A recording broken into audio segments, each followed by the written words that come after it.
Another day, another trip to Butler Automotive.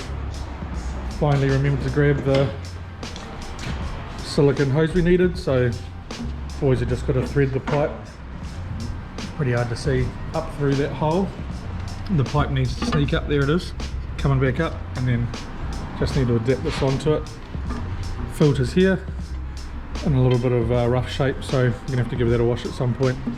But we'll get this pipe in place and then obviously connect the bumper back up. All kinds of plastic clips and so on to do there, and we'll be away laughing. Yellow EG still lurking in here. What else we got going? So we got a B16 floating about, more B series, got a K series motor there, another K24 over here. Always parts galore at Colin's place. It's always nice to come for a squiz, you never know what you might find, so we'll let these boys do their thing, and we'll come back when it's all done. We'll get her fired up and go for a drive. 70 degrees.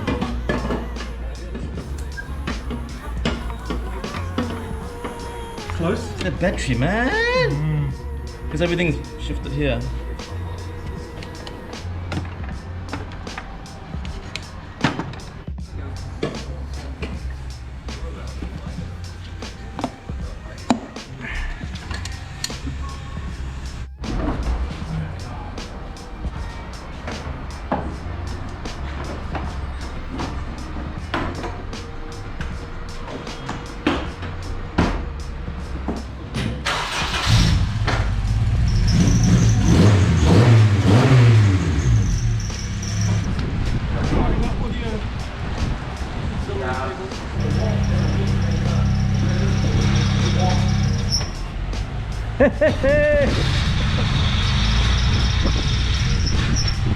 Oh no!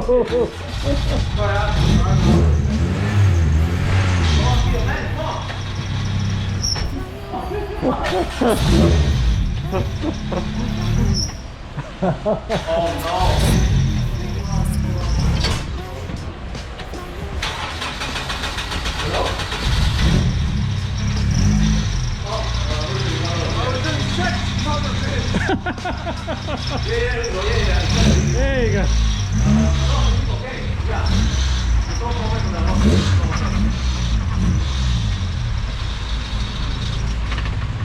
Oh!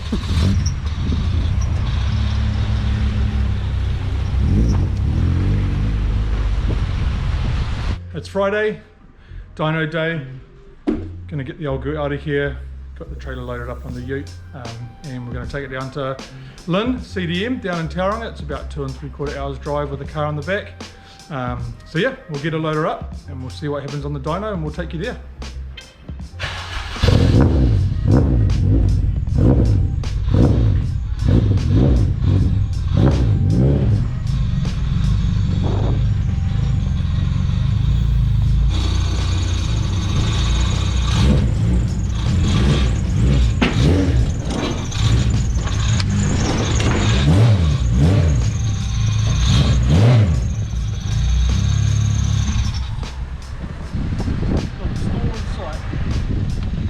Right there, bad boy.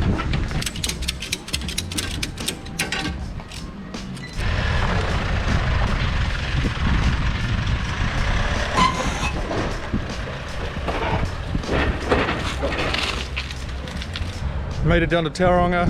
Whew, took a while, big accident on the motorway, so got a bit of a hold up. So CDM's across the road there.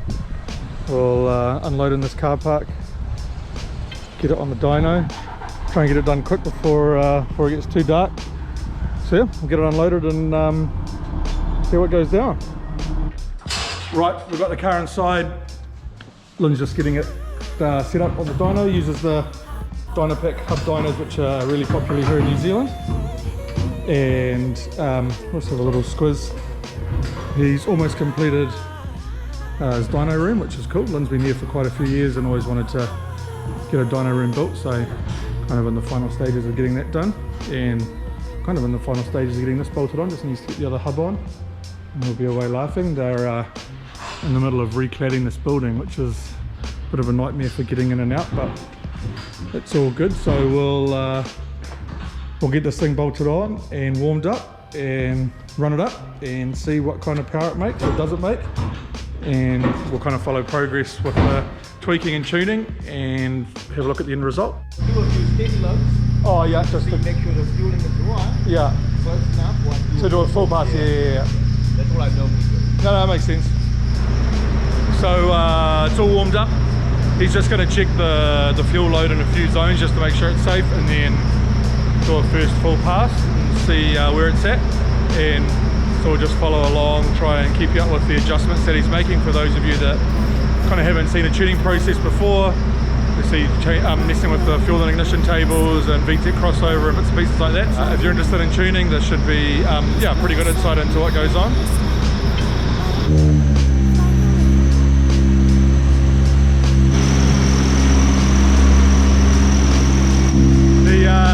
The tensioner bearing's worn out. Colin's going to chuck a new one in, so that squealing, which is super annoying, we'll have fixed pretty soon.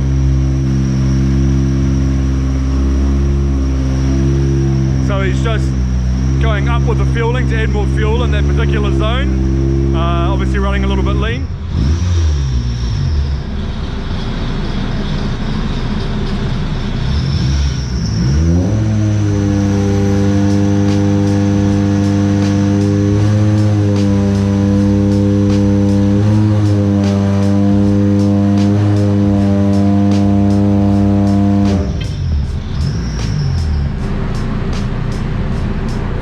Time for the first pull, we'll see what happens. Hopefully it holds together.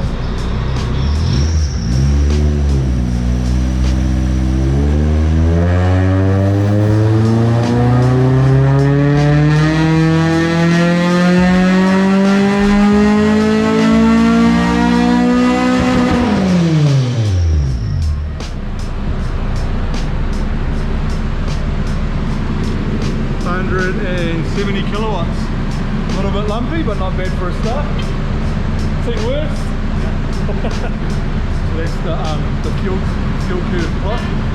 See the air fuel ratio there hovering around whatever we got between 13 and 14. And then you can see the torque curve on the other side, so you can see the ramp up when VTEC comes up, which is pretty common, and then tapers off. And so what Lin's doing is he's looking at the fuel curve, and the idea is to try and get that quite flat, and so he's just going to adjust the fueling on different zones on the fuel table just to try and get that nice and smooth, and he'll have a target kind of fuel ratio, if you like, that he's wanting to aim for in terms of the tuning. Some tuners are different, but in terms of what they want exactly, and so yeah, the idea is that he'll just do pass after pass and just manipulate the fuel tables to get that fuel curve looking nice and straight. So we'll come back for the next pass when we're ready to go.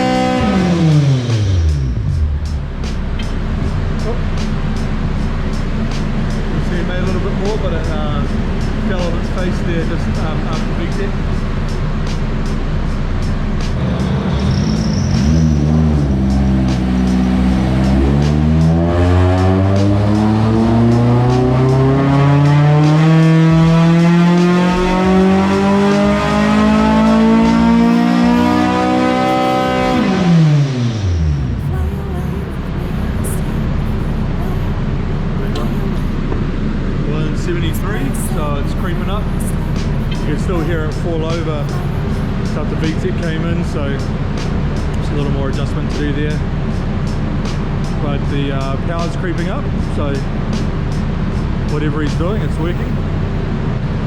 So there's where the fuel curve's dipping down is where yeah, that transition to the fueling is that kind of sound you can hear where the power comes on, and then it feels like the clutch, sounds like the clutch is slipping or something weird's happening, and then it comes back in again. So he'll dial that out, I'm sure. So I was talking about there, you can see before VTEC and then VTEC, richens up significantly, which is pretty normal, but that huge big dive there in fuel is accounting for that weird blip, if you like, in the power curve where it comes up and then falls off and then back in again.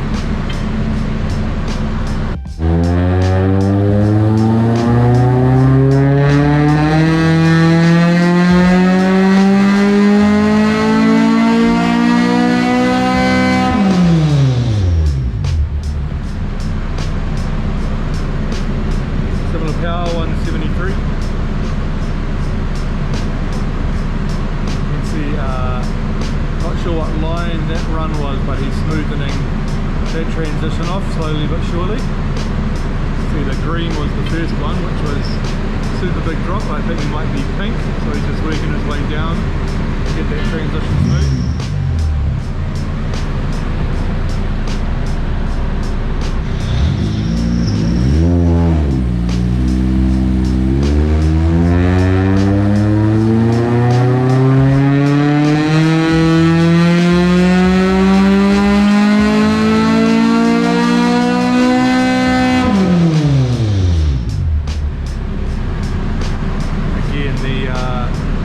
Just working on smoothing out that area and trying to maintain the gain as well. You can see the original line, which was the red line, is the smoothest, but we're making more power, so it's just a case of trying to get that curve the right shape. Who knows if what I'm saying is correct, but it sounds good. I'm trying to remove all the old runs off, so you can see. It's different. Yeah, the first run was way smoother, but obviously because we less power.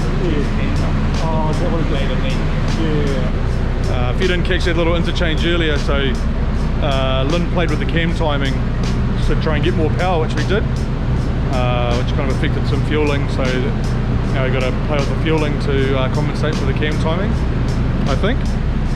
I'm no tuner, but I think that's what's happening. So yeah, the pink line is where we're at, I think. Maybe the blue line, I'm not sure actually. Pink line, I think.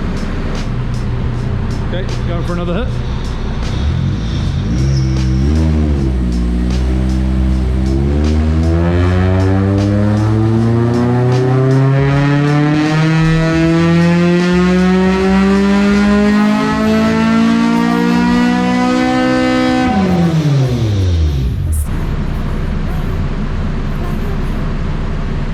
Pretty similar. See, I think we're to the grey line now, which is getting a lot smoother. So Lin will just keep working away at that. I'll let him do his thing for a little bit, and then we'll come back a bit later if there's any significant improvements, and we'll do a little bit of a sum up. We've crept up to 175 kilowatts just with some cam timing adjustment. So again, more adjustments. Tuning is more adjustments, and just tweaking. So another run happening.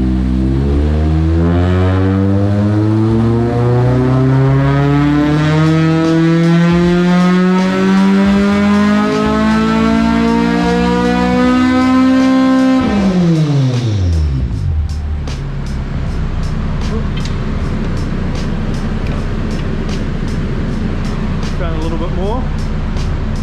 See the dotted line there is the original base map, which is a tune from another car that had basically a similar setup. So you can see the gains that we made so far. Obviously the bottom end's all pretty similar, but pretty good gains there considering that's a finished tune off another car that would have been a real similar setup. So the beauty of these Hondas in this K24 motor is so many people have got them in their cars, and the tuners have done so many tunes that they've got a fantastic starting point. Don't have to start from scratch, which takes obviously a super long time, costs a bunch more money too. So Lin's able to dial up a tune and then just make tweaks and do it a lot quicker than, as I say, if you were starting from scratch with no data to work with. So it's part of the joys of owning a Honda and this motor. Obviously there's a bunch of other cars that are popular that the same thing's possible too, but particularly with the Honda and the K24 motor so widely used, yeah, good times. So we're pretty much done here. Did a couple more runs. In the end we ended up with 176.67. That's about 200 and Let me get out my calculator real quick for horsepower calculation. So that much horsepower at the wheels. See the red line's the original, so some pretty decent gains, again considering that red line was tuned off another car for very similar setup, so we did pretty well with what we've got here. Lin's tuned a lot of Hondas. How many Hondas you tuned, Lin? A few hundreds. So yeah, hey, great result for a super easy build. Just throw together 3-inch exhaust, headers, skunk 2 manifold, 70mm S90 throttle body. Car came with an in-gen 3-inch cold air intake. Might get a bit more power with a 3.5-inch, which would have to be a custom jobby, but hey, just for a fun street car thrasher, this is going to be great. Yeah, can't wait to get it back home. We're going to load it up on the trailer now and drive back to Auckland, get back home, and then we'll strap a camera on and take it for a hoon. Good times. It's been a long time since I had a car on a dyno, maybe 2.5 years or so. So it's always good to see the progress and know that you've got a finished product that you can enjoy afterwards. So yeah, big thanks to Lin for his expertise. For sure, I wouldn't have a clue what to do. So hope you've enjoyed this. Hey, if you like our other videos, subscribe, ring the bell, check out what we're doing, and yeah, we'll catch you in the next one. Cheers.